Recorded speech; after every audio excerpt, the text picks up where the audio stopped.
Bismillahirrahmanirrahim. Welcome to SPSS Data Analysis and Interpretation series. Today we will learn about binary logistic regression. Binary logistic regression हम तब use करते हैं जब हमारा dependent variable और outcome variable जो है वो डाइकोटोमस होता है, यानी कि उसकी कैटेगरीज जो होती हैं वो दो होती हैं। जैसा कि इस एग्जांपल में है, जहाँ पे एक रिसर्चर स्ट्रेस और स्लीप क्वालिटी का रिलेशनशिप चेक करना चाह रहा है और वो देखना चाह रहा है कि कैसे स्लीप जो है वो स्ट्रेस की वजह से इम्पैक्ट होती है।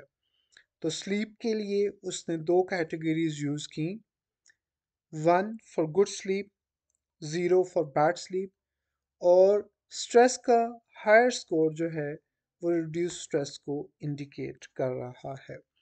सो हम इस केस को SPSS में जाके पुट करेंगे। SPSS में हम दो वेरिएबल्स डिफाइन करेंगे। एक वेरिएबल हमारा होगा स्लीप और दूसरा हमारा स्ट्रेस होगा।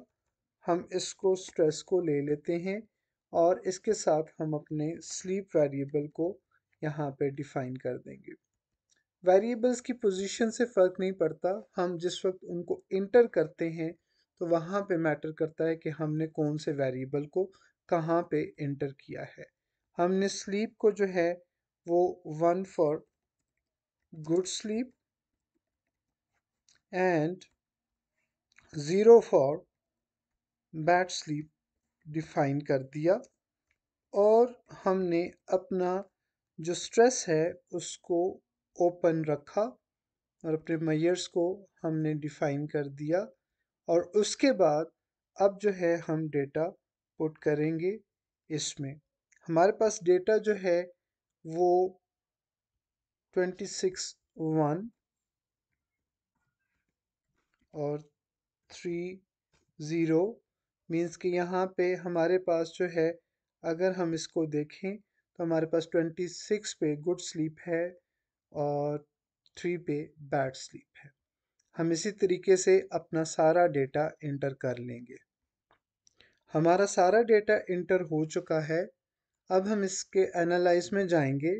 एनालाइज में जाके हमने रिग्रेशन के ऊपर क्लिक करना है और रिग्रेशन के अंदर बाइनरी लॉजिस्टिक रिग्रेशन को लेना है। स्लीप हमारा डिपेंडेंट वेरिएबल है और स्ट्रेस जो है वो हमारा कोवेरिएट है। ऑप्शंस के अंदर हम हॉस्मर्स एंड लीम शो गुडनेस ऑफ फिट को करेंगे और कॉन्फिडेंस इंटरवल को हम चेक करेंगे और कंटिन्यू कर देंगे। बाकी किसी चीज़ को हम नहीं छेड़ेंगे और इसके बाद हमारे पास ये एनालिसिस आउटपुट आ जाएगा। केस प्रोसेसिंग में ज़ाहिर बात है हमारे पास कोई केस मिसिंग नहीं है, सारे केसेस इंटर हैं। डिपेंडेंट वेरिएबल की कोटिंग भी ठीक है, यानी कि 0 और 1 है। और इसके साथ हमारे पास जो ब्लॉक 0 है वो बेसिकली कंपैरिजन के लिए यूज़ होगा। ठीक है, कि हमारा जो है वो जो मतलब इसको हम बेस लाइन के लिए यूज़ करेंगे फॉर ब्लॉक 1 में जब हम इसकी इंटरप्रिटेशन करेंगे। ठीक है, सो हम यहाँ पे देखते हैं कि हमारे पास जो ब्लॉक 1 है उसको हम यहाँ पे चेक कर रहे हैं। तो हमारे पास ब्लॉक 1 में पहले omnibus test of model coefficient की बात करें तो ये सिग्निफिकेंट है, यानी हमने जब इस ब्लॉक 0 में जब हमारे पास कोई भी हमारा जो है हमारा इंडिपेंडेंट वेरिएबल इसमें इंटर नहीं किया गया था, तो उस वक्त जो है उसके बाद जब हमने अपना मॉडल में अपना इंडिपेंडेंट वेरिएबल इंटर किया तो वो सिग्निफिकेंट आ गया। दूसरा हमने यहाँ पे जो है वो देखना है हॉस्मर एंड लीम शो को। ठीक है, और लीम हॉस्मर एंड लीम शो में बेसिकली हमने देखना है कि ये नॉन सिग्निफिकेंट होना चाहिए। ये नॉन सिग्निफिकेंट होगा तो हमारा टेस्ट जो है वो गुडनेस ऑफ फिट की तरफ जाएगा, यानी कि ये हमारा जो टेबल है वो एक्यूरेट होगा। इसके साथ साथ हम यहाँ पे देख रहे हैं कि हमारे पास जो है ये जो कॉन्टिजेंसी टेबल्स हैं उसमें ऑब्जर्व्ड एंड एक्सपेक्टेड वैल्यूज़ में कोई ज़्यादा डिफरेंस नहीं नज़र आ रहा है। ठीक है, इसीलिए हम इसको आगे की तरफ इंटरप्रिटेशन की तरफ जाएंगे और यहाँ पे हमने देखना है कि हमारे पास आउटकम्स क्लासिफिकेशन टेबल्स में क्या आ रहे हैं।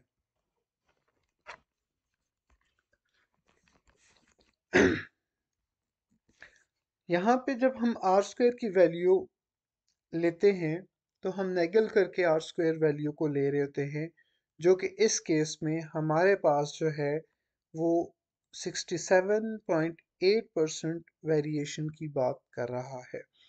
ठीक है, ये हमारे लिए एक इंटरप्रिटेशन की बात आएगी। और दूसरा ये है कि हमने यहाँ पे क्लासिफिकेशन टेबल को देखना है, तो हमारे पास क्लासिफिकेशन टेबल्स दो चीज़ों को इंडिकेट करेगा, एक स्पेसिफिसिटी और दूसरी सेंसिटिविटी, और तीसरा जो है वो ओवरऑल परसेंटेज को इंडिकेट करेगा।